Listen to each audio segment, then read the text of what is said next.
Good evening and welcome. Okay, here we go. Good evening and welcome to the Wednesday, January 22nd, 2025 meeting of the City of Beacon Zoning Board of Appeals. I am Jordan Haug and I am the chairman of this board.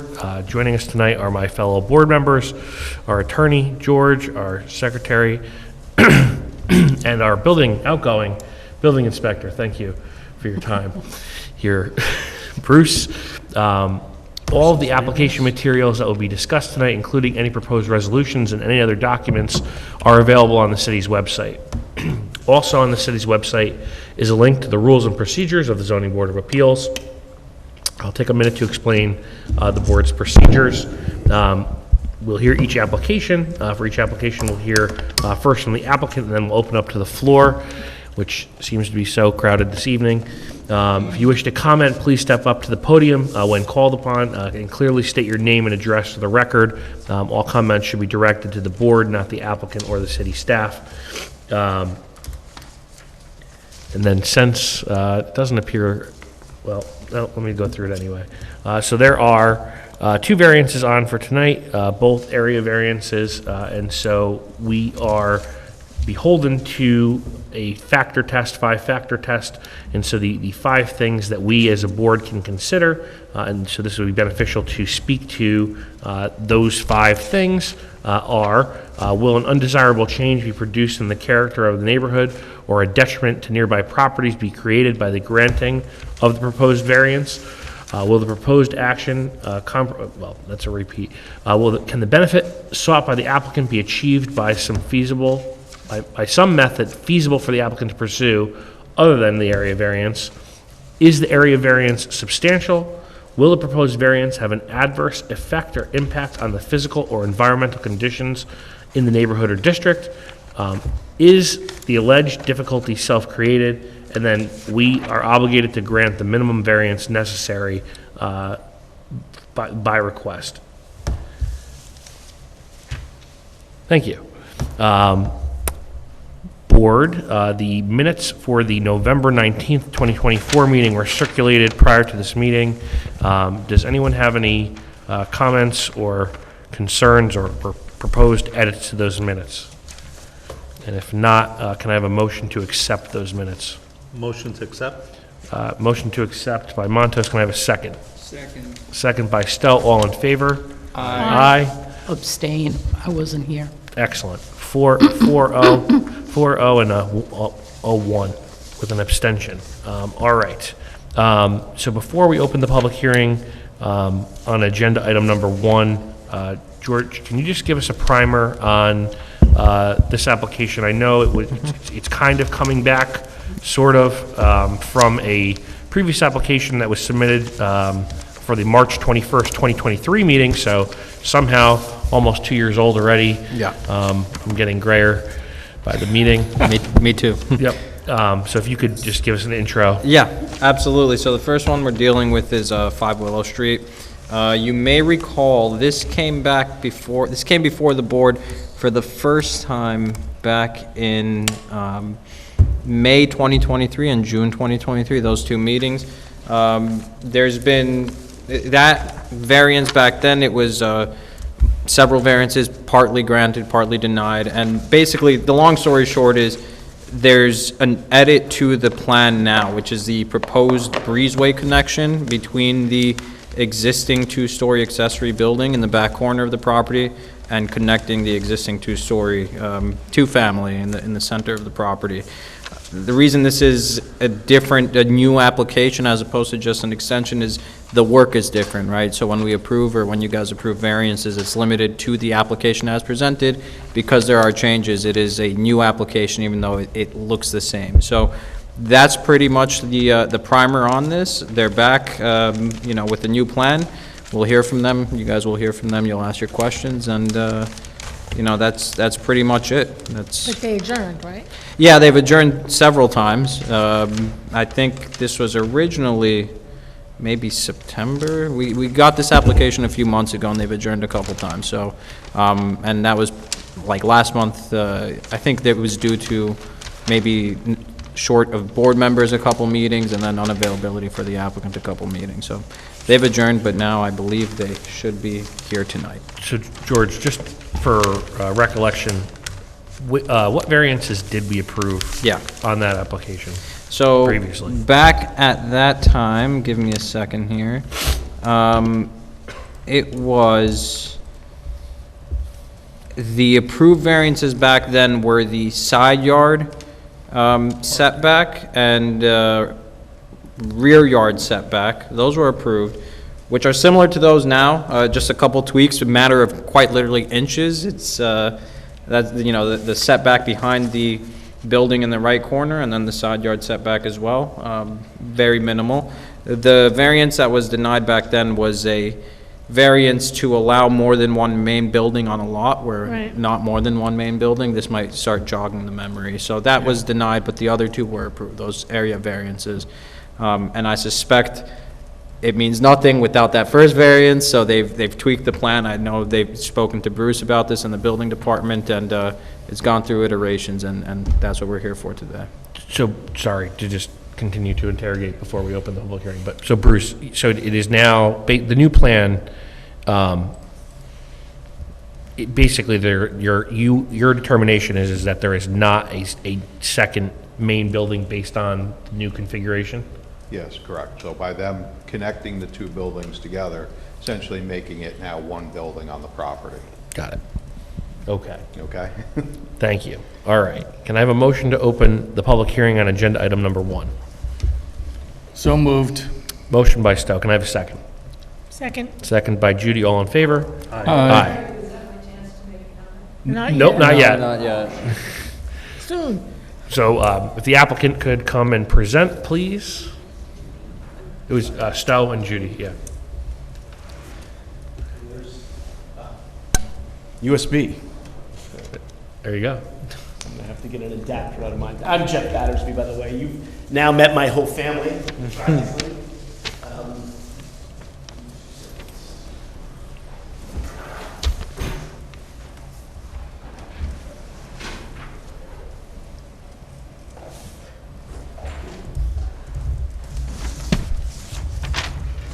And I'm grateful that you're seeing us again. And also, REA sends his regrets. He's not well tonight, so he was not able to make it. He would have been here.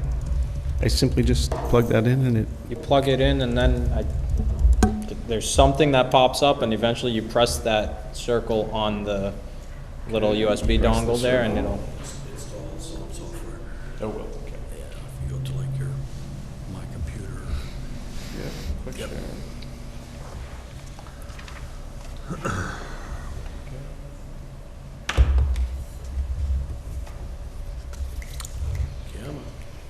All the text stuff.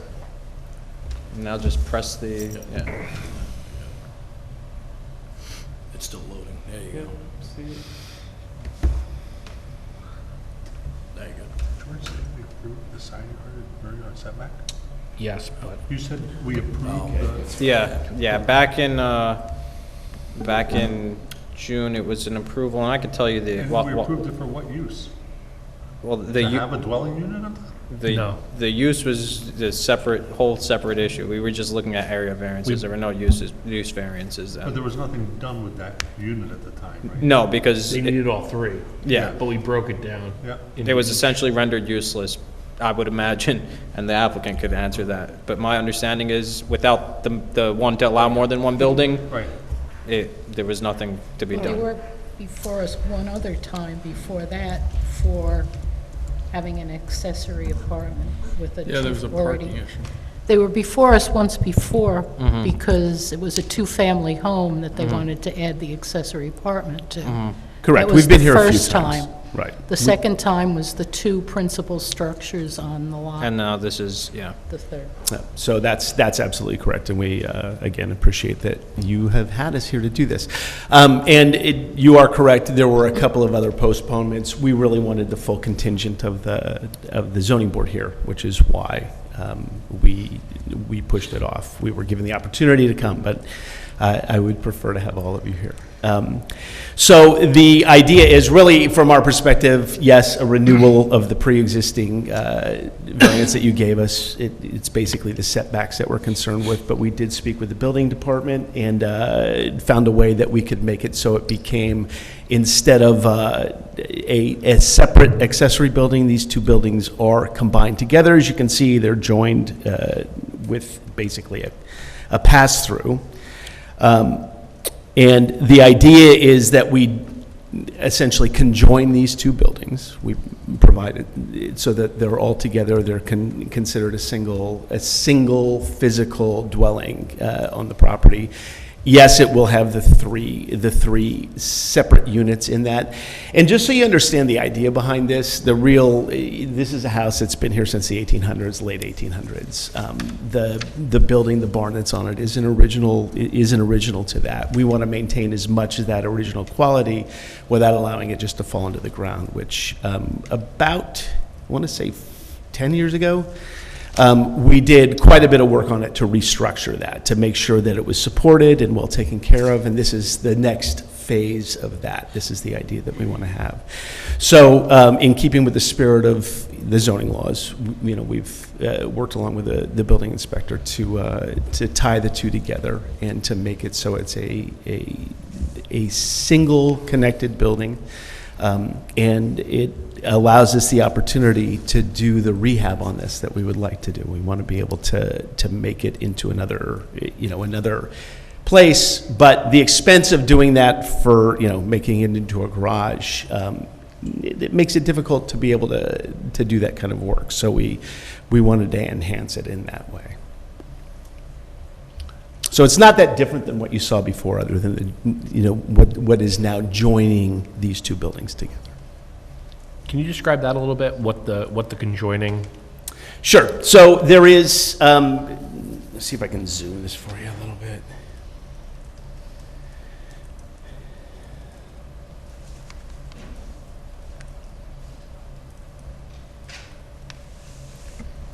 So what you see here, and this is, if you're looking at the right-hand side, up here, what you have is the existing house on the right-hand side. We've added a porch to that, so that's a porch that's added, so there's some space for the people who live there. It happens to be my daughter. This is, while my mother doesn't live on the property, it's owned by my mother.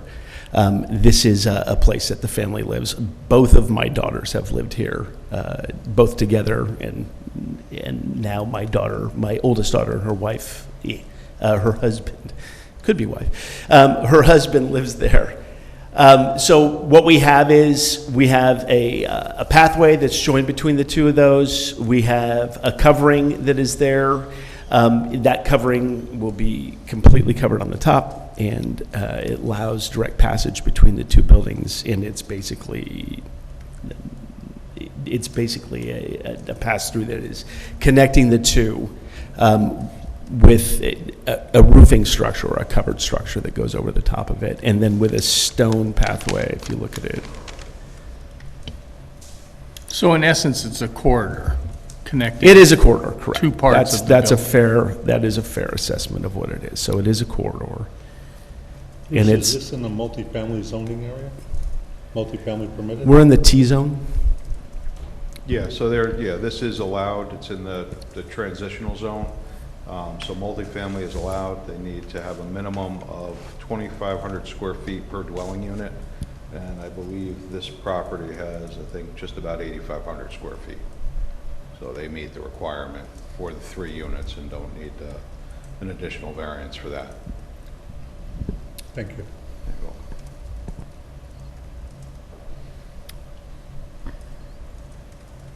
And then can you just describe the uses of the 3 units? So there's an upstairs unit and there's a downstairs unit. The In the downstairs. main building? I'm sorry? In the main building. In the main building, correct. Upstairs unit and a downstairs unit. There's a front entrance for the upstairs unit. This is the main entrance, the back entrance for the downstairs unit.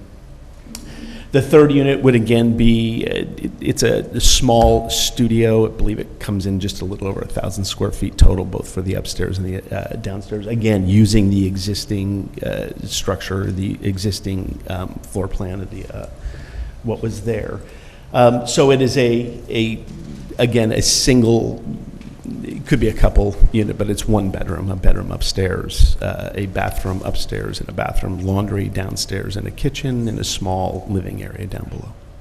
And the main, shouldn't call it main, but the existing structure its use will remain the same, and that's been its use as a two-family For many years, Yep. yes. Okay. So we're saying ultimately it's going to be a 3 apartment or 3 living units, whatever, Correct. Three living units. in what is now 2 different buildings but are going to be conjoined. Correct. So it'll be a single building with 3 units and Correct. and a long corridor. Well, not that long, but Yeah, it ends up being, I think, about 12 feet between the two buildings, maybe a little more than that. And why do you need this?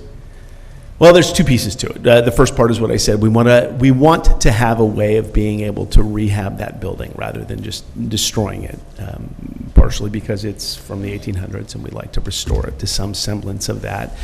And the other part of it is the cost in rehabbing that particular building. The best way to recover it is to make it into a unit where people can live. Again. A rental. I'm sorry, it would be a rental, correct. Yeah, not interested in any kind of short-term anything. This is full rental. In the time that my mother has owned this place. By the way, I lived here for a period of time. My family did when we built our house up on Mountain Lane. We had lived on Mountain Lane since 1990, lived in an 825 square foot house that's on Dry Brook, if you know where Dry Brook is, right below the water tank, the city water tank that's up there. And so we lived in this house for that period of time. We used one of the units for storage because we had so much stuff in the other house, and then we lived in the other. So this has been a 2-family. It was a 2-family with 2 separate utilities since the day that we bought it. And then we started renting it once we moved into the house as a 2-family house from that time forward. Can you talk, I'm sorry, go ahead. I was just going to, you keep referring it to as a restoration or how much of the original garage is actually reusable? It looks, It is, and part of it is, it's taken us 2 years to get to this point. So part of it is it has no roof. We did, as I said before, some structural work about 10 years ago, might be a little more than that. And so that restructure that we did is much of what will be the base structure for the new building. it looks pretty much. It's rough. It would be a tear down and rebuild. We are trying to avoid that, but it's possible that it would come to that. I mean, in all honesty, that would be, it is our hope to retain as much as possible. But again, the more time that passes, the more difficult that becomes. So, but the idea is at the very minimum, we would maintain the spirit of what that original building was. So keep it in that line. Regarding the gravel driveway, it says here expanded gravel driveway. What is the driveway today? It is gravel, and actually, we Does probably. this reflect the current? It is the current, yeah. This There's is, no side yard setbacks required on this driveway? The driveway looks to be quite large. that's pre-existing, that's what's there at this moment. Yeah, usually there's a 5-foot setback. That's what the current code requires. So that's 5 foot there? No, I think it's pre-existing non-conforming. Yeah, but I believe the driveway's already there. I believe that's all gravel currently. Okay. It is. So pre-existing non-conforming, as the chairman Yes. says. Got it. Correct. And how many cars do you expect will be parking here with that new accessory building plus your existing? The intention is, this shows 6 cars, because I believe either the zoning board or the planning board, or one of the boards required that we have space for 6 vehicles. And it will, this shows those all in line, actually, all those vehicles can, if they were required, if we had to have 6 vehicles there, would be, we can fit 6 there on an angle, so pulling in at an angle. That said, we have, with current tenants, never had more than permanently 2 vehicles there. You know, when they have people visit, there are more than that, but typically no more than 2. How does that align, Bruce, with what we just talked about earlier about the 1 and 3? Yeah, so currently the new provisions in the zoning code for parking are now, there's a minimum standard, which is 1 per dwelling unit, and then there's a maximum number as well, which is 3 cars per dwelling unit. So they would have to provide at least a minimum of 3, but then they could have a maximum of 9 if this was approved. Wow. So we're in the middle. Yeah, and, Right. and in reality, we don't want to make a parking lot. When I say don't want to make a parking lot, right now, it's currently hidden by there's a big bush in the front of that hides the cars that are currently parked in that space. Aesthetic is very important to us, what it looks like, and the idea of making it into, we wouldn't have had 6, we would have put 3 on this plan, but at the time that this original plan was created, 6 was the number that we were told that Remember that? we would need. So one of the things about this property is, obviously, it's walkable to everything on Main Street. My kids walk to the grocery store, my daughter and my son-in-law walk to the grocery store, they walk to the train station, they walk to all the places that they need to go. My son-in-law works around the corner at Myers Old Dutch. He walks to work every day. This is really the beauty of this, is that it is walkable to mass transit, walkable to the bus if you need the bus, and walkable to everything on Main Street.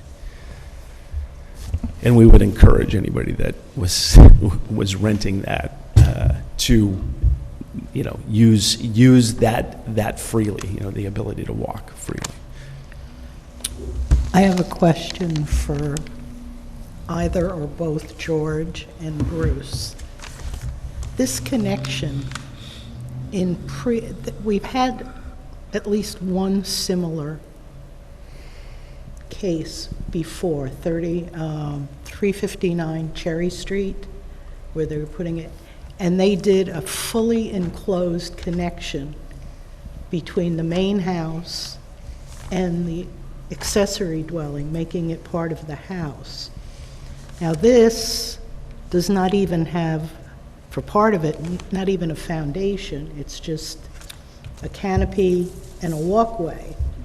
If you were selling the house, that would not be included in the square footage of the house in any way. How does it make it part of the original dwelling? Physically, it's now physically connected to one, so it's a physical connection is making it now one structure. If I run something from my house to my shed, it's now part of my house? It is if you put a roof on it. All it needs is a roof. All the stuff you roof that's attached to your house becomes part of the square footage of the house. Not your porch. Yeah, if you put a roof on it. They count that towards, the assessor does it at, when they inventory it on the records. But it also has a foundation But it's not and at counted least one as, wall. it's not counted as finished space, but it is counted as like a porch space. But it has a porch would have a foundation and at least a back wall. But it doesn't need one, This is right? completely Not open. necessarily. Right. You could have a patio, but again, it's physically connecting the two structures together. I mean, the building code would consider that one building at that point. So question, so I assume the biggest concern, or not I assume, my biggest concern is how close we are to the neighbors in the back. What is the reasoning, or the theoretical reasoning, why it wouldn't make more sense to move it, or it's just not movable, I guess, right? Is that the reason why it's to be restored?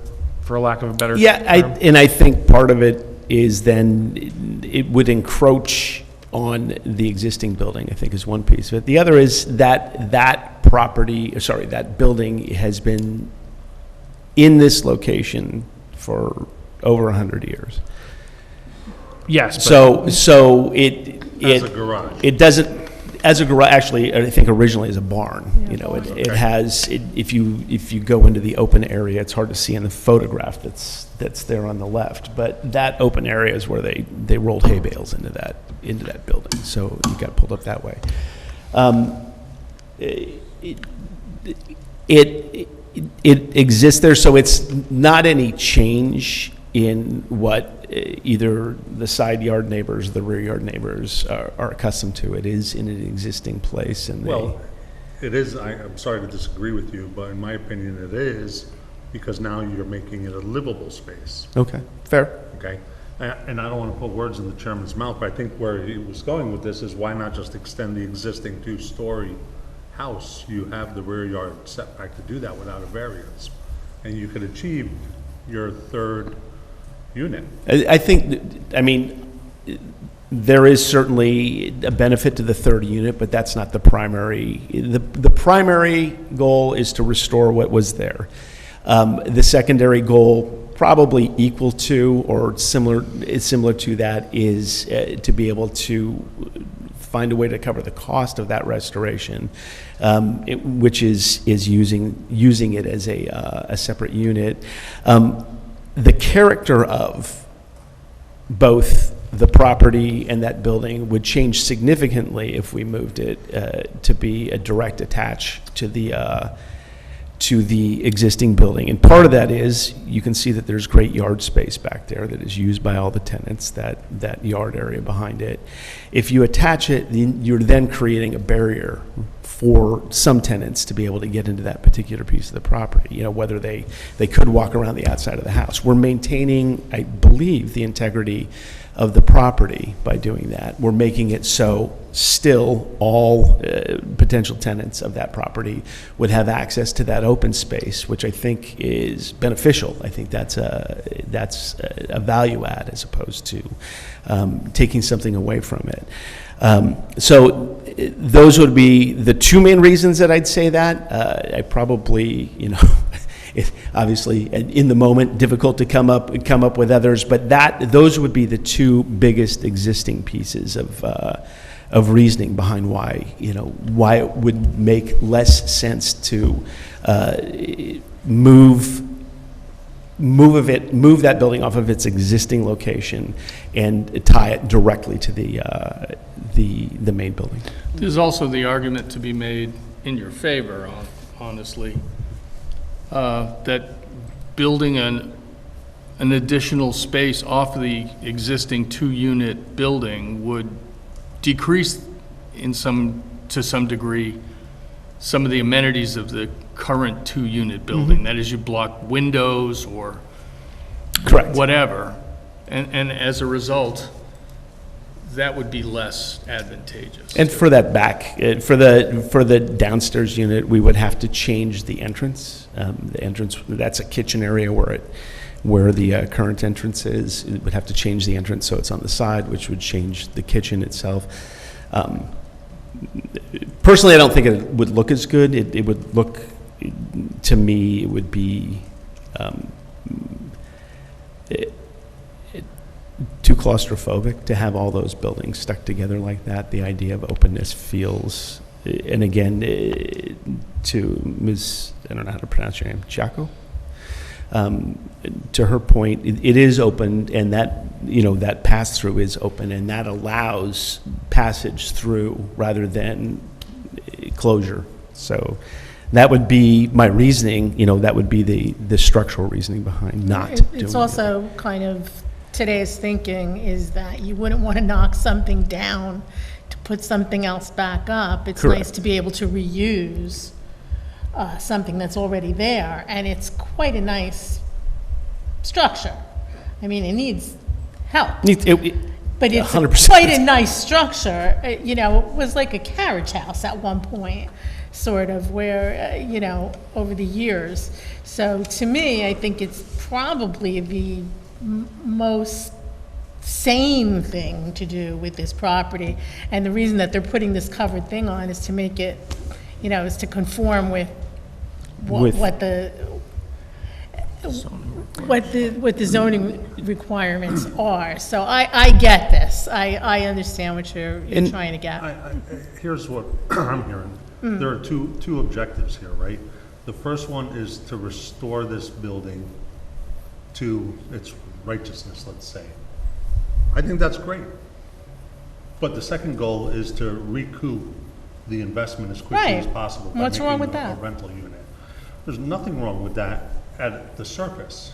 But are there other lots in this neighborhood that are more than 2 families? That I'm not sure, I'd have to take a look. I know most of the ones immediately in that area are all one-family homes. As you go, I think a block away, I think Yeah. there's a couple that are, Yeah, the next that might street, be a Basically right three-family. off the Main next Street. street west. But- Yeah. But to be clear, Bruce, this is a zone where that use is permitted, correct? Like, if there were no setback variances needed, they could do this, correct? Yes, correct. Yeah, they Right. could do this because it's in the transitional zone. It allows for multifamily housing based upon the size of the lot. That's the determining factor. And and remind me, what was the reasoning? What made the previous application where it was a second main dwelling versus an accessory dwelling? Why was So, that? Yeah, there is a section in the code that says you're only allowed to have one primary structure on the property. This was being proposed as an accessory structure, which you're not allowed. And actually, accessory structures were only allowed, I believe, for one-family dwellings. That's right. I see. So because it I was remember already a that. So, two. right, so it was yeah. already a 2, so it didn't qualify. So the roof, in effect, makes it the one building. Correct. Right? Yes, by Okay. connecting Got it it. together, making it one. And St- now it becomes a Yeah. 3-family home. So as proposed, though, it's all inside the zoning requirements. It's legal to have a building, let's say you were building it from scratch. You were proposing to build that, right? You'd only have to ask for the zoning variance for the setbacks. No, because it's a two-family Correct. house. No, If it- no, this is, that's all in, I thought, yeah, no, okay. this is all legitimate except for the setbacks behind what is, Right. in this case, the current barn. And that's not existing? No, but I'm saying Pre-existing? if you built it from scratch, Right. the only variance you'd be asking for is the setbacks on the back of On the, the side, on the side and the rear, correct. Yeah, new Yeah, that's all that's in construction. front of us. right, so That's that's all the that's in only thing front we of have us is to just that. judge. Right, Side that's and all, rear. yep. Which you have granted to us before. It took us more time to be able to come up with, a reasonable, good-looking solution. It took us more time to do that than, I think, we were granted the zoning variance. It was either for 5 or 6 months. 6 months. Yeah. So, and that time, when we submitted again, that clock had run out. So we had to come back here. So I'm going to ask the hypothetical, which I guess could occur. What if it's granted and then you go and it's determined that it's not salvageable and then the structure must be demolished? What would you say at that point, as far as what would you want to do? What would you say about positioning at that point if that had to occur? I'm not sure I understand the question. So if we had to knock the whole thing down, would we do something different with the structure? Or would we try to? I guess the location of the structure at that point. So if something wasn't there now, or, what is there was determined, basically, you gave a 2-pronged reason. And so if one of your prongs went away, meaning there was nothing to restore because it was determined by whomever, engineers, contractors, that it couldn't be restored. It Or had to burned be. down. Sure. God forbid. Mind you, I'm born and raised in California. Fires are not a fun thing to talk about. Right. My point is that if you were not restoring the existing structure, or that was not a primary goal because it was not feasible to be a goal based on the determination of professionals, would you want to construct it the way it is, or would you change the plan? I would say yes. I think the idea is to, at the very least, maintain the spirit of the original structure. So in the event that, it burns down, please, no thank you, or it's determined that there is maybe one beam available to be used from the original, we would use that beam, and the idea is to really maintain the original spirit of what this is. And this is far into the future, has to get past this, but our intention is then to restore the main house to its original. It's got vinyl siding on it. I'm no lover of vinyl siding. I would like to get back to the collaborative that's underneath it and be able to do that. But these are, small steps. So the idea is to maintain the integrity and, as I said, the spirit of the original, the original. So it would, to the naked eye, the unknown eye, the non-all-seeing eye who doesn't know, what's going on there, it would look as if this was the original piece. So I hope that answers the question. Kind of. I guess. And ask me deeper. Feel free. Yeah. Prod me. So I guess what, in my mind, I'm trying to weigh is the intensity of the necessary variances, right? So we've got a requested 1 foot side yard setback where 10 is required, and then a 1.49 rear yard where 20 feet is required. So if the structure didn't need to be where it is because the plan is to restore it and it just couldn't be, in my hypothetical of it's determined that it can't, would there be a trade-off where, yeah, you could still use some of the materials, but you could move it in so those setbacks were less intense? Would that be something? I think if you bring it 10 feet, I can look at the measurements exactly and see, but you're gonna bring this property then. See if I can see what it is. You're gonna bring.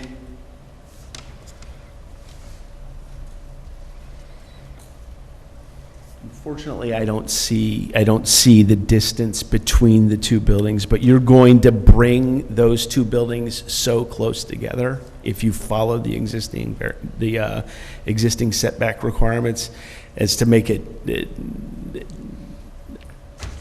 Well, it's one building, right? Well, if you brought it all together, but that goes back to the original question that you asked me previously, which if we put it all together, what do we lose then? We lose access to the backyard, which is available for all tenants. I mean, it's the same question, only different. It's framed in a little different way. I think we lose the character of what it is if we try to do that. We're conjoining things in that way, making those two buildings without leaving the open space between the two that already exists. Are you going to be living there? I will not be living there. My daughter does live there and will continue to live there. And she actually intends to move into that back place at this point in time. I'm sorry? The other 2 units?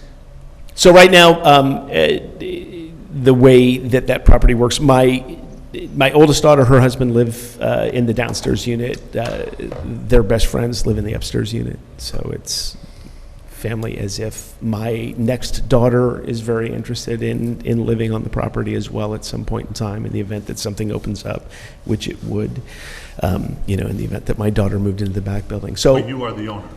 my mother is the owner. I am power of attorney. So, and this is her desire, by the way. She's wanted to do this since she bought the house back in 2004. All right. Thank you. Thank you. I think we at least have one person from the public that wishes to speak. Sure. So we'll let. And I know that person. Great. If you could approach the podium and state your name and address for the record, and if you could let her do that, that would be great.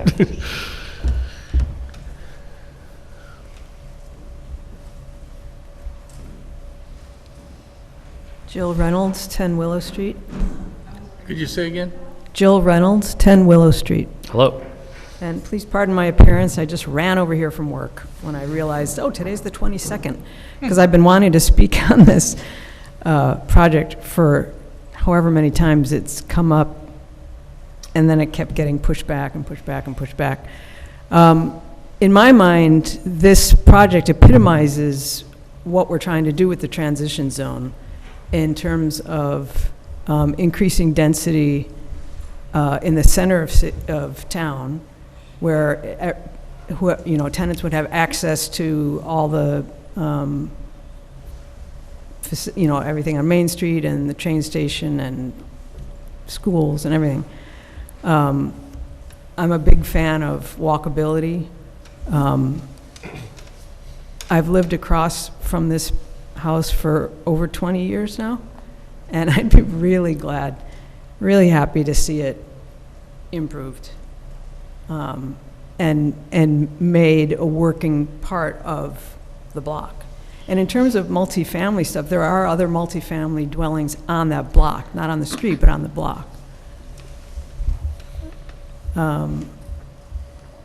More than two family? I believe so. On, I always get it mixed up, Cliff or Cross Street. Cross Street, yeah. Yeah. Yeah, several. I think that's it. Anything else? So you're in favor? I'm in favor, yes. Thank you. Thank you. I feel like there was something else I was going to say, but anyways. I'm just looking back at some letters that were submitted back in the original application.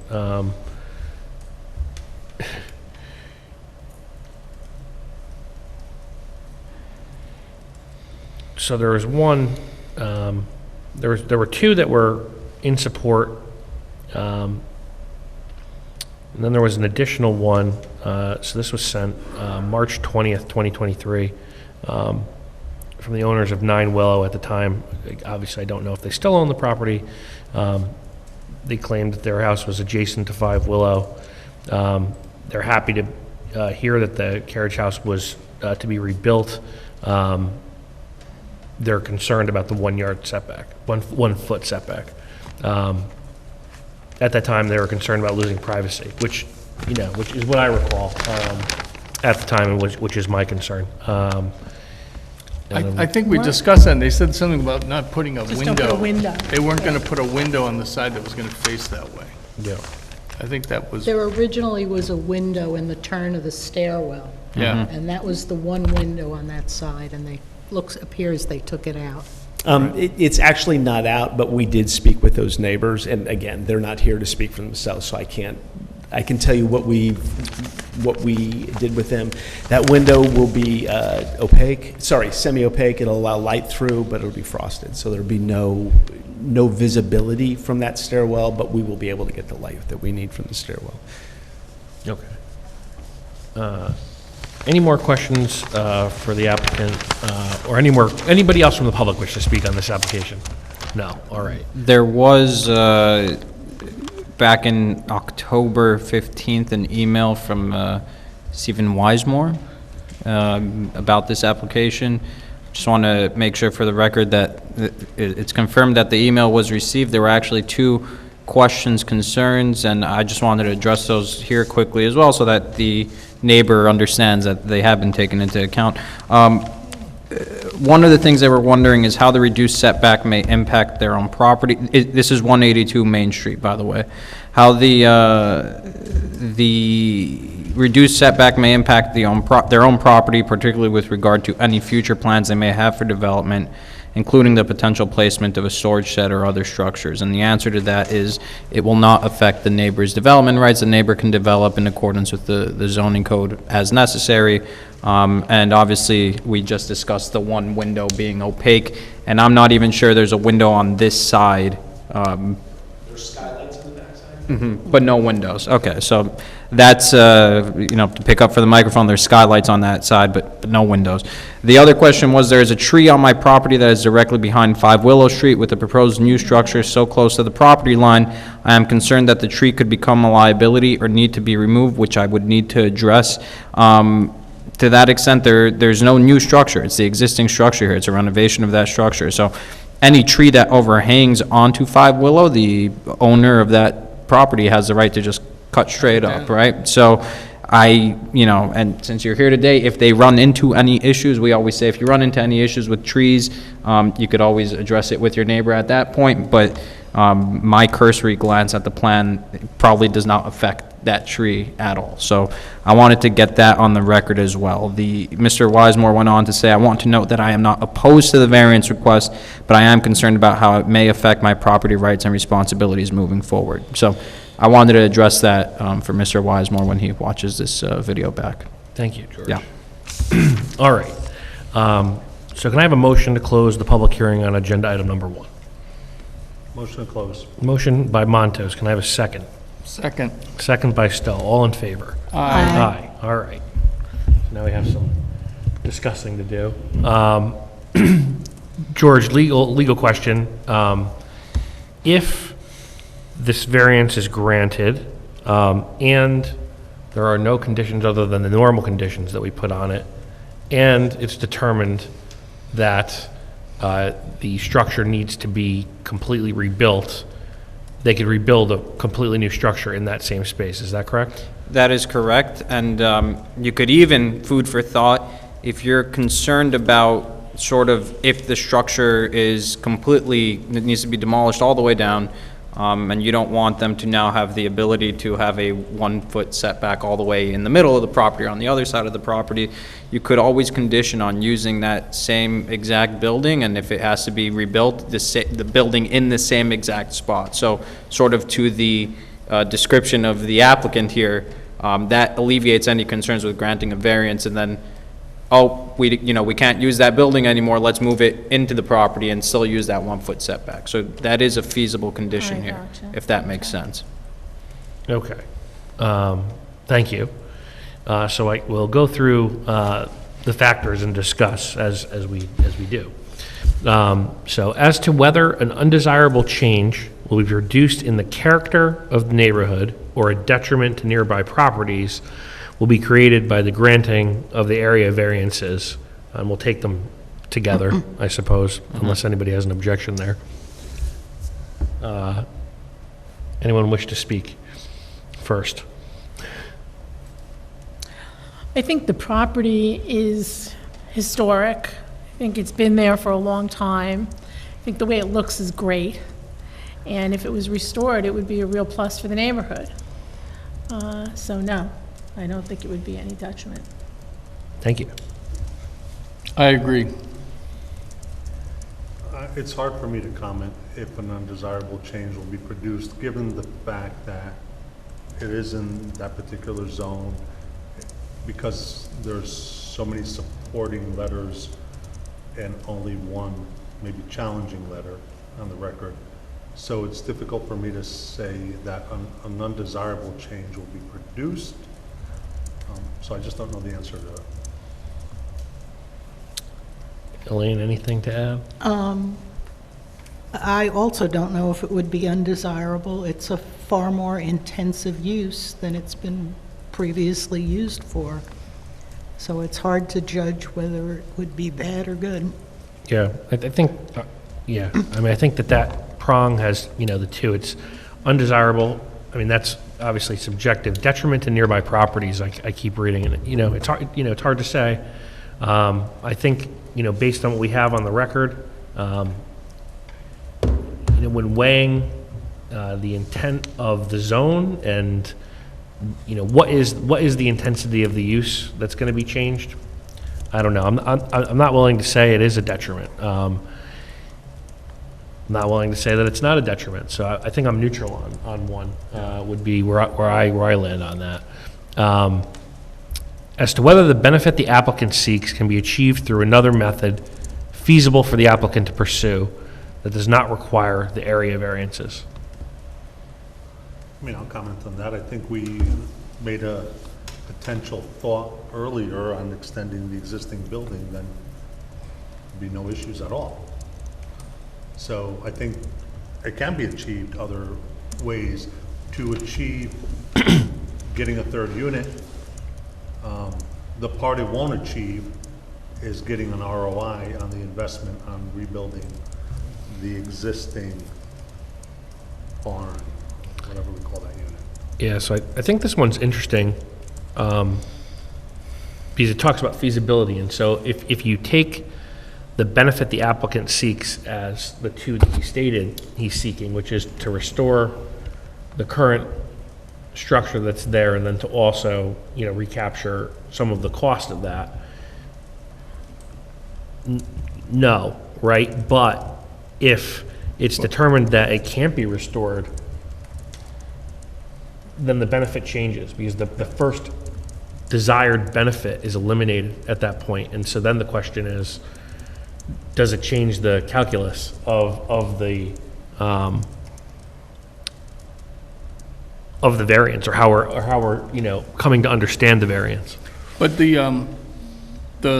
notion of the exact physical building, the exact beams and components of that building,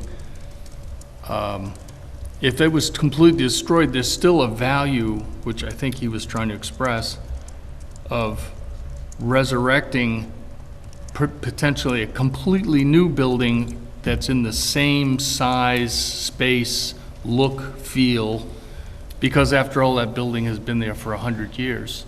And so remaking it would have value aesthetically, and in terms of the value of conserving that look and feel of that property to the owners, the residents, and neighbors, I think that has some intangible value. And so it's not simply, the beams and nails that are there.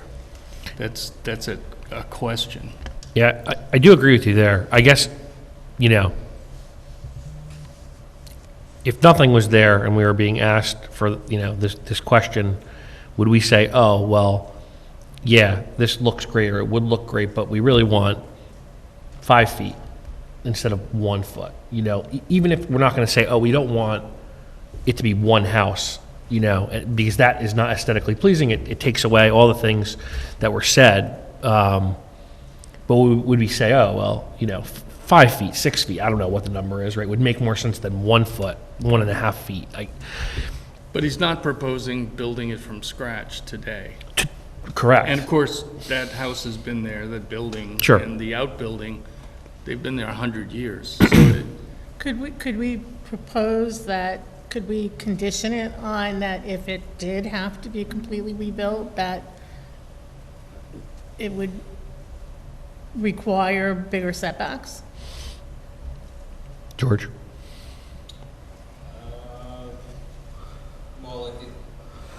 Is there a foundation? There's presently no. It's a slab? Here, maybe we want some. It is, again, this is an ancient building, so what stands as a foundation right now is really big pieces of bluestone. Pardon me? Really big pieces of bluestone. Bluestone. Bluestone. That's what stands underneath this. So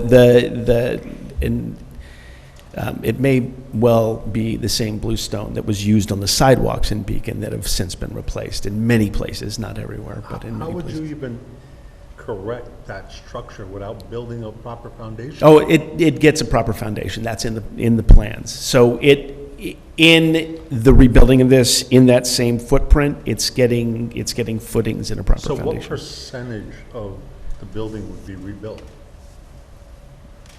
I'm sorry, I don't follow. What percentage? I mean, you're gonna rebuild the foundation. We're going to build a foundation. There's no rebuild of the foundation. There is no pre-existing So foundation. what could you use of the existing? Don't the walls have to all come down? And No. You can potentially lift the structure up, put the foundation in, that's and what you're then, gonna do? That is the intention, yes, as much as is possible, correct. If I may, just the conversation I had with the architect, with R.A. Siegel, was that that's what they're going to do. So the intention of this was to save the building, support it, and then replace the foundation, technically in sections. So, but again, it's with the anticipation that they were going to save the structure itself. Correct. Got it. Yeah. I'll just stay here just in case. George, so I think Judy's question was, My question was, if it had to be rebuilt, could we condition it that it had to have five-foot setbacks? Would you have to move it? The only way that you could have the 1-foot setbacks is if you can rebuild this structure. If you can't, and you have to build a new structure, do you then have to come back and get new the 1-foot variance does not stand. I mean, Yeah. you could easily achieve both side and rear if you rebuild it. To Well, meet, this is what I'm saying. Yeah. I'm saying if you had to rebuild the whole thing, maybe you'd have to come back. So you're saying You- predicate a potential approval Yeah. only if the structure doesn't have to be rebuilt? But I'm on the saying other- if you leave the structure where it is, we can leave the setbacks exactly where they are, leave everything exactly where it is, but if you have to redo it, then you have to come back and see if you could get a 1-foot setback from us. and, yeah, that's, my initial thought on that is, that's essentially saying, condition it on using that same structure. And Yeah. if that instead of saying, if it can't be done, you have to come back to move it in, it's saying, if it can't be done, this approval doesn't apply. So you can condition it on using that exact same structure. That exact same footprint. Let's say Yes. that exact same footprint Yes. gets to be used.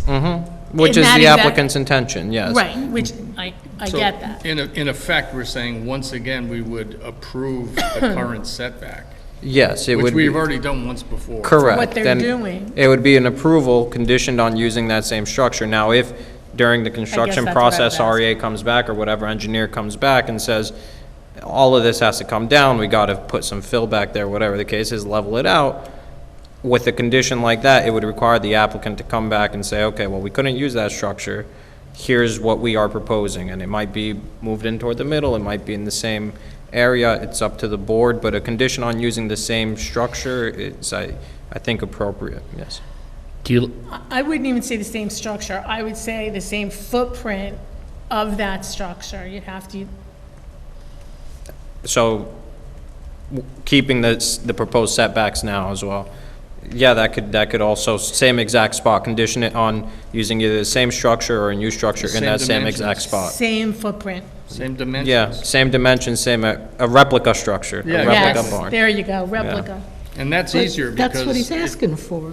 That, Yeah, it is what he's asking for, so, Yeah. yeah, I think it's an appropriate condition, and it sounds like the applicant has no concern with that as well. That's the ask. Yes. I thought people were talking about if you had to move it. and Well, you had to- because technically, without a condition like that, So that's what I was speaking to. I thought other people were saying that if you had to move it or something like that. That's what Yeah, I thought so- you guys were talking about. on the line of questioning earlier, Sorry. it seemed like it was going to, is there feasibility to move it somewhere else, right? If the structure. That's what I was speaking to. Yes, and by granting the variance, generally speaking, without such a condition, theoretically, it opens the door to say, okay, well, I have this 18.51 foot rear yard setback, I don't need the side yard, let me just move it in, and it's still gonna be on that one thing. So a condition like using the same exact structure or a replica, same dimensions, in the same location, alleviates Same any envelope. concern. and they don't have to come back. Yes. And in fairness, we were having those discussions for the factor of can it be achieved by a different way? Yes,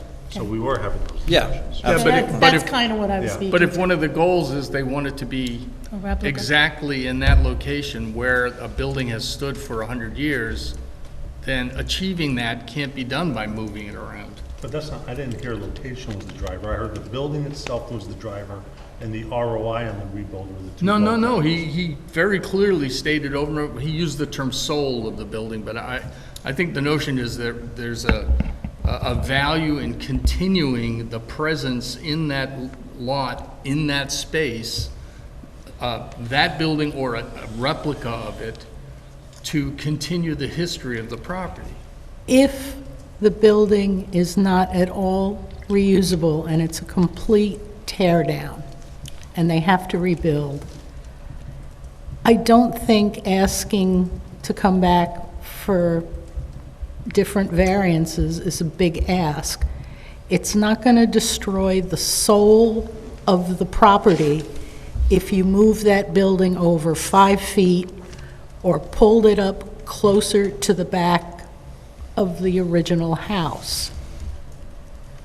I disagree. It's not that earth-shattering. What's been there for as long as I've lived there has been falling down.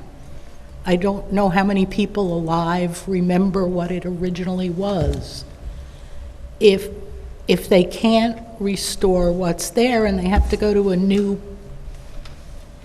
build, then they have the opportunity to give a little and pull it up and move it over some. George, assuming we decide to make that a condition,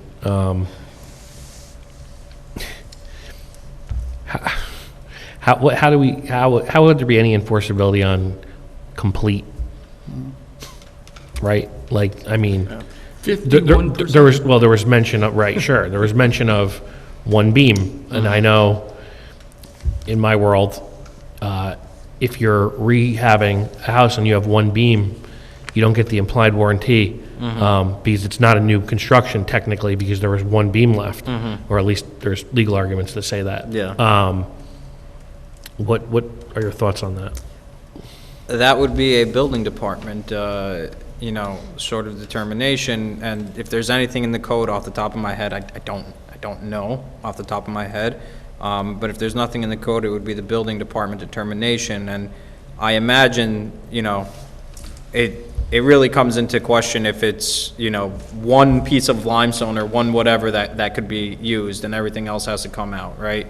If it's 50% of it or 25% has to be taken apart, I don't think that's a big issue, but it would be building department enforcement and determination as to salvageability, I guess. We had a prior case when we talked about X percentage of the structure being, Does that, with the fire? yeah, That was a use variance, though.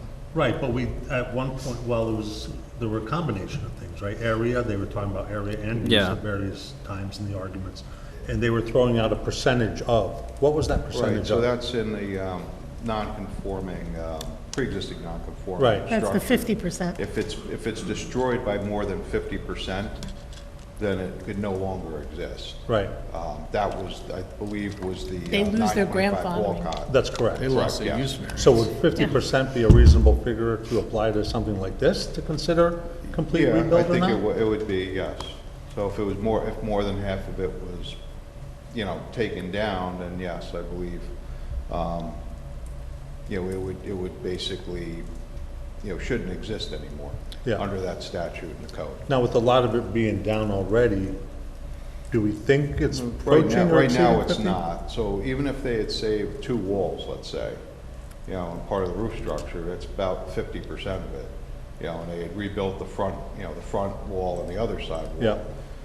Yeah, That might be feasible for them, just to keep it in the same place. yeah. So it'd be 50% of the existing structure would be part of the future structure, right? It doesn't have to be 50% of the future structure comes from the old building. Comes from the old building. Right, Yeah, so- once it's more than 50% removed, then, Right. it would, technically under that section of codes, it would cease to exist.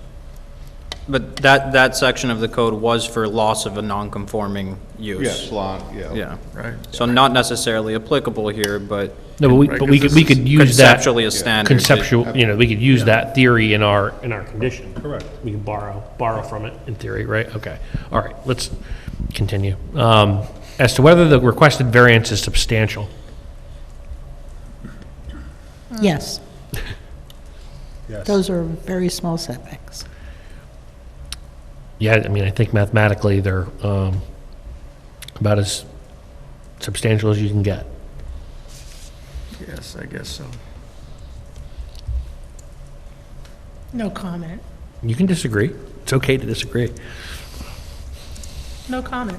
As to whether the proposed variance will have an adverse effect or impact on the physical or environmental conditions in the neighborhood or district. I don't think so. No. No. I don't know. I don't see anything that would.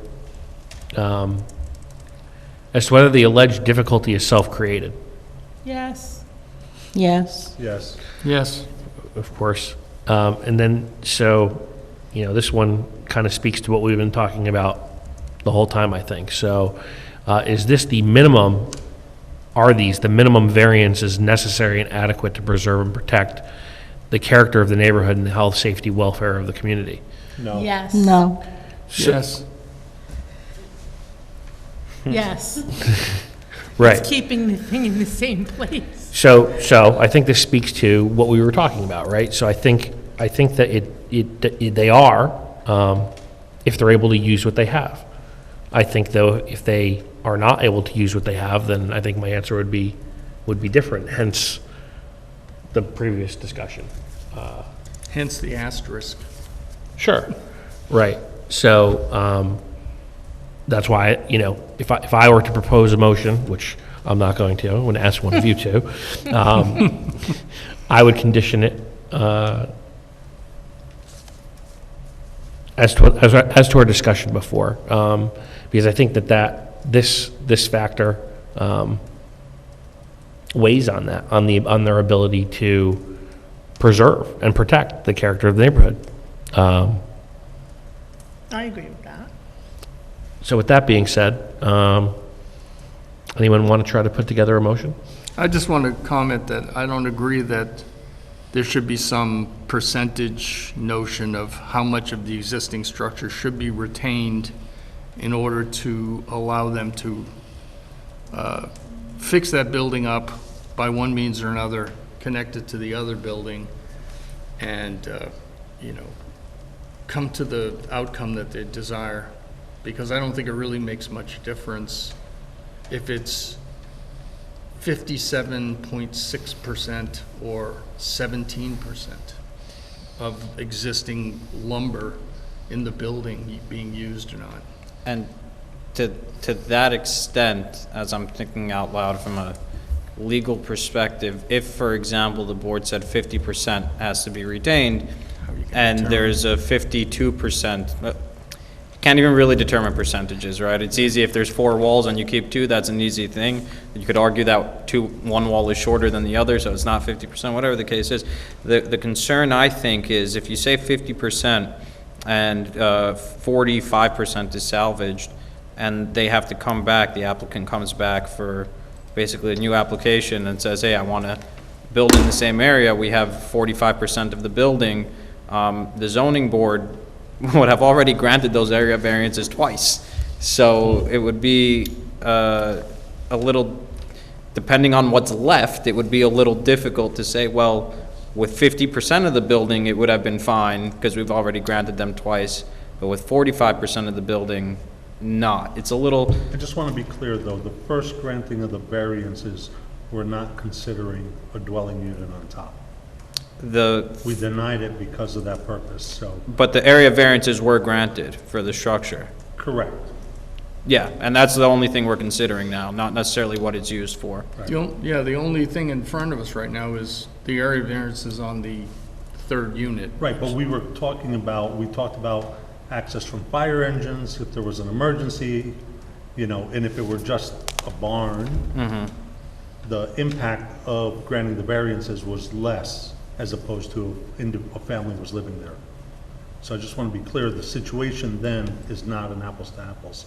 It's not an apples to apples, but the difficulty legally, when it would be, you granted the variances at one point, it's the same exact variances, then you have to get into how the circumstances have changed. I'm not saying absolutely it's not apples to apples, but it's not necessarily apples to zebras either, right? It's, the variances would have been granted, and if they're granted again today, a third time would be, you have a precedent sort of to follow. So why are they even back? Because they need the variances. Well, I mean, if we granted the variances once already, now This from is a a different- legal aspect, they tied It's a the building different together, proposal. why are they It's a even different project. It's a different application. Because of the breezeway, it is those approvals don't apply. First of all, the approval's expired as well, so that's one thing, but from the moment there was a breezeway, it was determined that this is a new application, so a new application, new appearance, new presentation would need to be made. That's why. But it is the same variances, so, you know, the circumstances haven't really changed since then in terms of the area variances. Got it. Anyone want to take a shot at a proposal for a motion? I move that we accept his proposal and grant him the variances. All right, so we have a motion to approve the variances with the normal restrictions, I assume? All right, Second. Which, for the applicant's edification, right, are, the normal restrictions is no permit or CO unless you want to give this. No, you can do it. Yeah, no permit or CO issued until you've paid all application fees and consultant fees incurred by the city. And then you have to obtain a building permit within 6 months from the date of the adoption of the resolution, commence construction within 6 months following the date of the issuance of the building permit, and complete construction and obtain a CO within 24 months after the issuance of the building permit. Just again, for the record, those are the only two conditions in your proposal. all right, so we have a motion, that motion by Montos, we have a second. The motion was Stowe. Sorry, Montos. It's okay. I'm rusty. Motion by Stowe with those conditions. We have a second by Judy. Right. So now we will call the roll. Elaine? No. No. Montos? Yes. All right. I am a yes. Judy? Yes. Yes. Stowe? Yes. Yes. All right. You have passed. Congratulations. Can I have a motion to open the public hearing on agenda item number 2? Motion Can I open. say thank you? I just want, and I appreciate your thoughtfulness about this. I realize this is a big thing. So thank you for both granting of the variance and for your thoughtful consideration of it. So, and I look forward to you seeing the new building. Good luck. Yeah. I think I have a motion. Motion to open agenda item number 2. Yes, all right. Motion to open public hearing on agenda item number 2 by Judy. Can I have a second? Second. Second by Stowe. All in favor? Aye. Aye.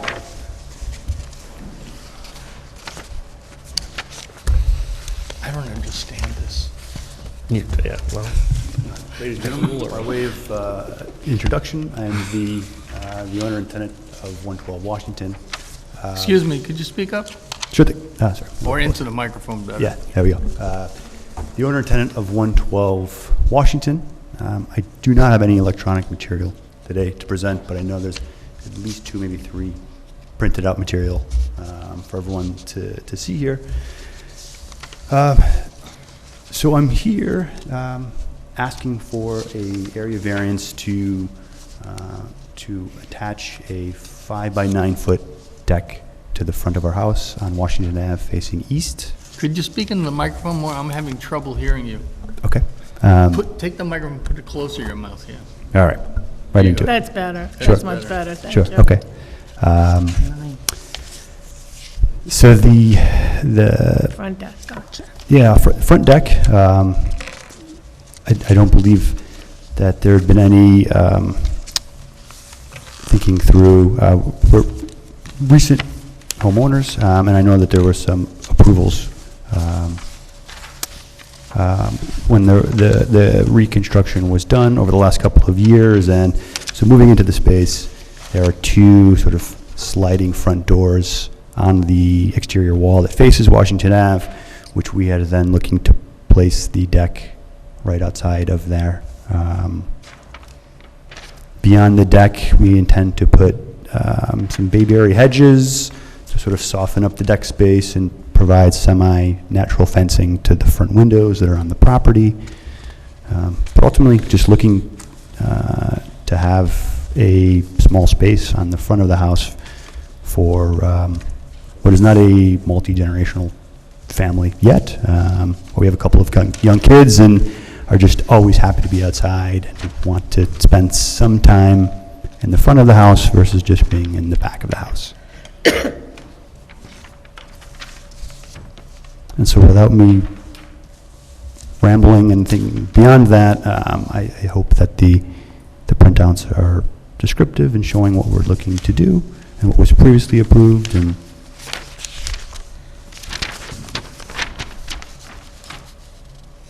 I'll stop there and ask for questions. So that's on the front of the house. It is the front. That's unusual. Really unusual. This is the Why sort wouldn't of you thing put- that people mostly put on the back of the Yeah, house. why wouldn't you want to put that on the back? So there is already a sort of a stone patio that's out on the back side of the house. I think it's just coming from a sense of wanting to have more of a connection into what's a very quiet neighborhood, and to use the space to sit out front. To be able to, as I said, we're relatively new to the neighborhood, and we see a lot of young families, which we are. We have a 2- and 4-year-old. A lot of young families sort of walking by to and from. We're 1 block away from the bus. But in the current positioning, there's no access to the front of the house at all. The entrance is sort of on the side of the house, and so we lose access to the sort of the eastern views of the mountain, but as well as just, again, the Can I side. ask that question? Because Yeah, yep. I guess I just didn't realize that there's no opening on this, to this. The opening to the house is on the side, you said. Yeah, the opening, the main egress is on the side, and there's a stone pathway that goes up into the side of the house. And that's on this side over here? Correct, yeah, directly where your finger So was. looking at it is the left-hand side, right? Yes. So this is just an extension of the house that doesn't have a staircase for a door and like an egress that you use to come and go? It actually does, that wall has, it's a wall of windows and 2 sliding doors that open entirely.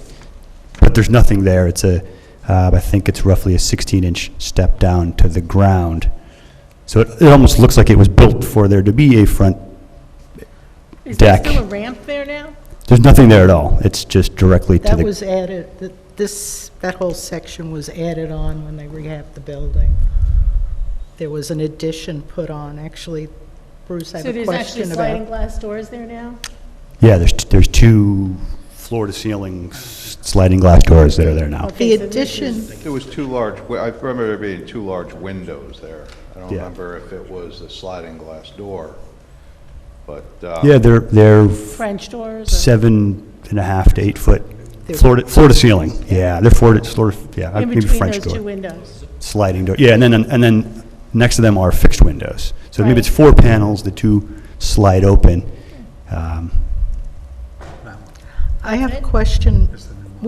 On this yeah, that's right. layout, this bump out before the deck, I assume is the addition, correct?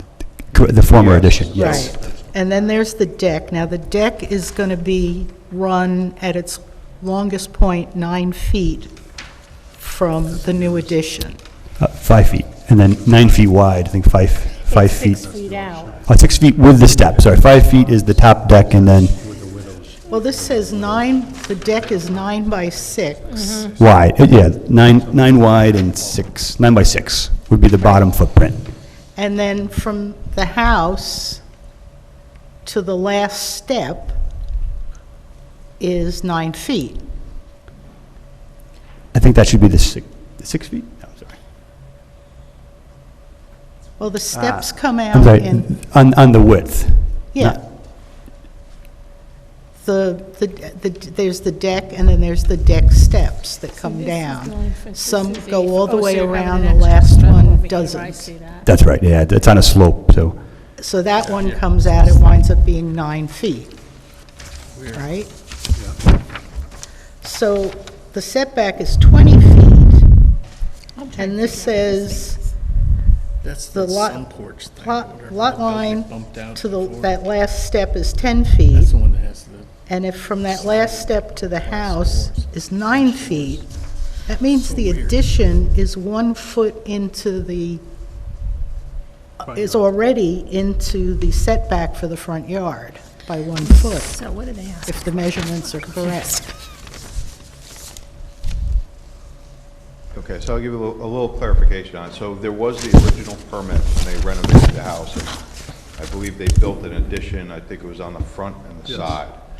That was issued by David Buckley. He issued the permit for that, and when they applied for that permit, there's in the information that you were given, the architect at that time had given Dave a measurements of all the other streets, or all the other houses on the street with the setbacks.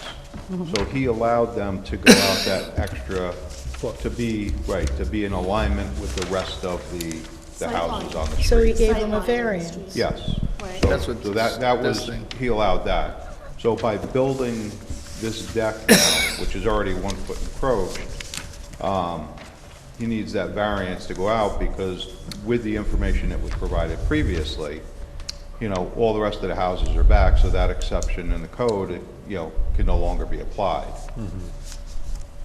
Yeah, I wasn't assigning that 1 foot to his, he didn't build the house, he bought it. Right, he bought it, yeah. And when he bought it, again, it was, you know, that 1 foot was justified by the previous building inspector when he issued the permit.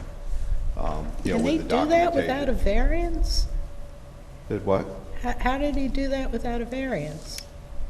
Is basically, there's a section in the code that allows it for the front of the house to be, In line. in alignment with the rest of the houses within, I think there's a distance in the code. But it's usually the neighboring houses, as long as they're all within the same alignment, they could bring it out to that point, but can't go any further.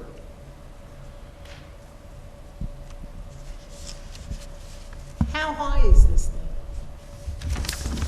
Is it here? Yeah, it's 23 inches. It's only 23 inches. At the, to the, yes, to the existing floor, Yeah, what that's the door is. Before the step down. So from the grass, It's 18 inches at the side. so it's shallow. It's very shallow, yeah, Quite shallow. yes. Okay. Is this the house that you just showed with the glass? Yes. Is there no parking? And so what they're doing Do you have no driveway? Oh, it is to the left of the main egress. That's over here? Yeah, so that, yep, there's parking for 4. It's the old school style with two pieces of concrete for your tires? And then, yeah, and then Yeah. gravel in between it. Okay.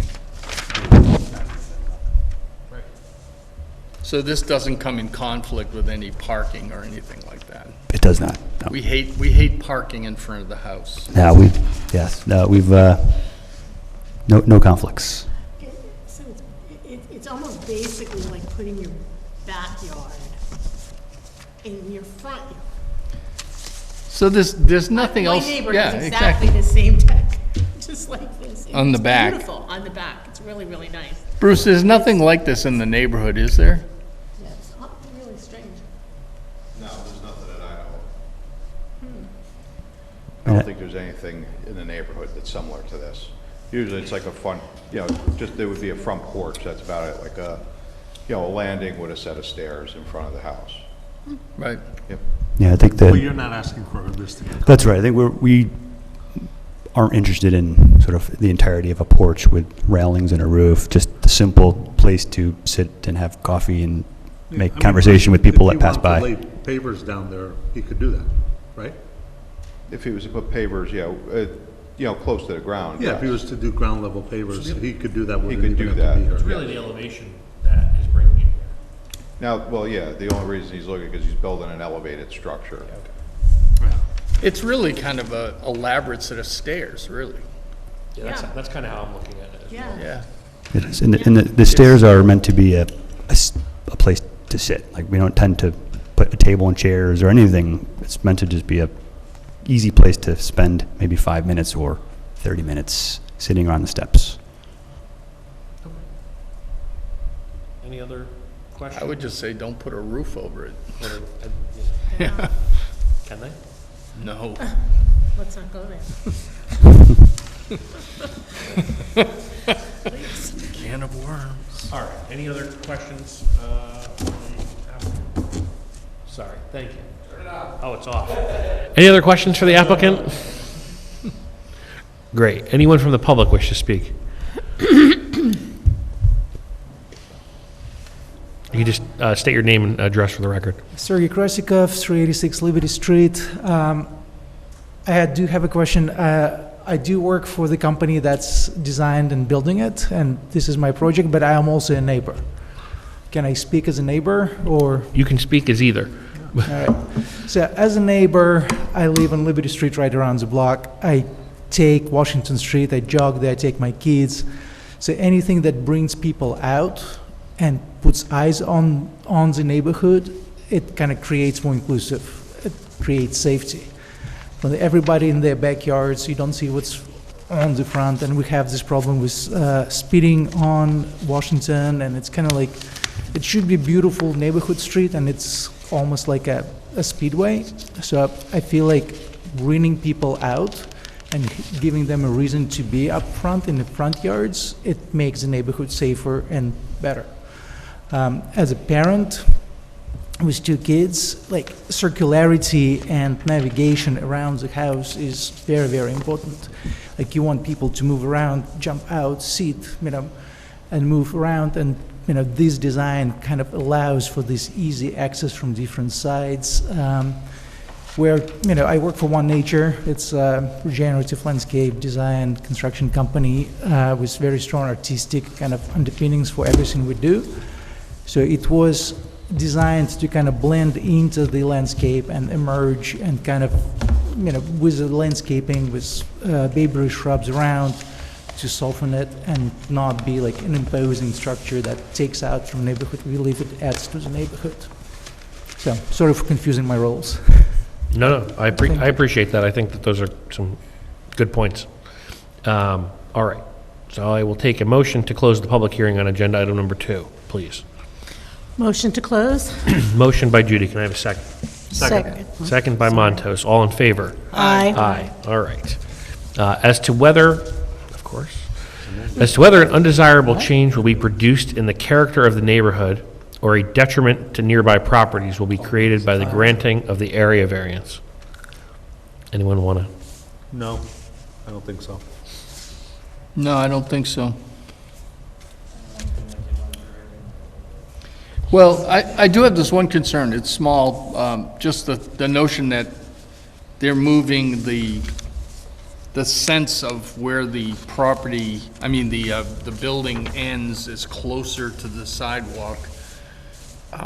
But, I've heard the arguments that makes them more positive for the neighborhood.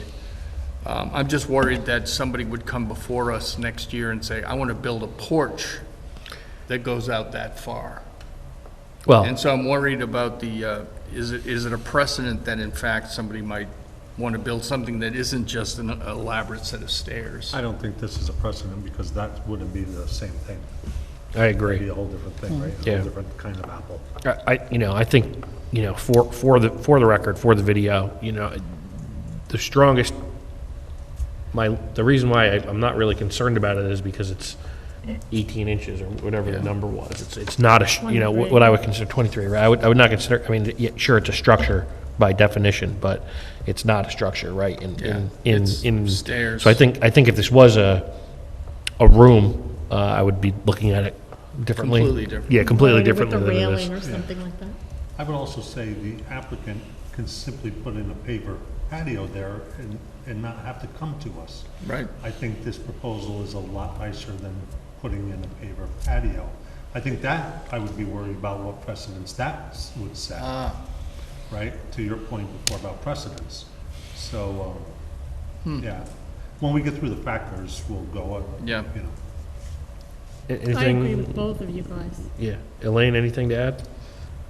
No, it almost makes it look like they're an additional entrance and front steps to the house. All And right. it also kind of goes with the design of that house. It's an unusual design. First of all, I know that house just from driving by there. Yeah, I agree with everybody All right. on that. As to whether the benefit the applicant seeks can be achieved through another method feasible for the applicant to pursue that does not require the area variance. Yes, they could put in stone pavers. I agree with that. Well, I guess it depends on what you consider the benefit the applicant's seeking, right? And a step. Too. Right. I think an aesthetic is part of the benefit. No, I said and a step. Oh, well, sure. I think that the aesthetic is part of the benefit the applicant is seeking. So, you know, I could see this one going either way. I wouldn't say it's determinative, in my opinion. Yeah, I kind of agree with Elaine, but I don't see it as a determining issue. No. All right. As to whether the requested variance is substantial. No, No. I don't think it's substantial. Because of the height, no. Yeah, I agree. I mean, I think, you know, sure, mathematically it's 50%, but it's such a minimal height that I don't think it is substantial when you consider that. As to whether the proposed variance will have an adverse effect or impact on the physical or environmental conditions in the neighborhood or district. I don't think so. No. No. No. I agree. I think the applicant's neighbor pointed out some positives, actually. Yeah. That makes sense to me. As to whether the alleged difficulty is self-created. Yes. Yes. Sure is. And then, as to whether this is the minimum variance necessary and adequate to preserve and protect the character of the neighborhood and health, safety, and welfare of the community. No. They could make it somewhat smaller, they could make a walkout. I still don't think it's a problem, but it could be smaller. I agree. I think it's pretty minimum. I mean, sure, you could always bring it back. I don't think it's, but when you tie it to the preservation and protecting the character and the health, safety, and welfare of the community, I don't think, Does it have anything to do with it? yeah, really, I don't A few think, inches here and there wouldn't make any difference. yeah. All right. With that being said, if we grant the variance, we have our normal conditions, which George outlaid on the first application. Again, just to restate those, it is to make sure all fees to the city are paid, and that sorry, George, can you just remind me on the second? And all fees to the city are paid. All fees to the city are paid, and the applicant must obtain a building permit within 6 months from the date of the adoption of this resolution, so 6 months from today. Commence construction within 6 months following the date of issuance of the building permit, and complete and obtain a certificate of occupancy within 24 months after the date of issuance of the building permit. Thank you. Just want to confirm that there'd be no problem with those dates. Nope, there would be no problem. Okay, very good. Can I have a motion? Motion to approve? All right. Second. So we've got a motion to approve with the normal, with the normal conditions. We have a second by Elaine, and then I'll just call the roll. Stowe? Yes. Judy? Yes. I am a yes. Montos? Yes. And Elaine? Yes. Yes, all right, congratulations. And then can I have a motion to adjourn the meeting? Yes. Motion by Judy, can I have a second? Second. Second by Stowe, all in favor? Aye. All right, Thank you. you're welcome.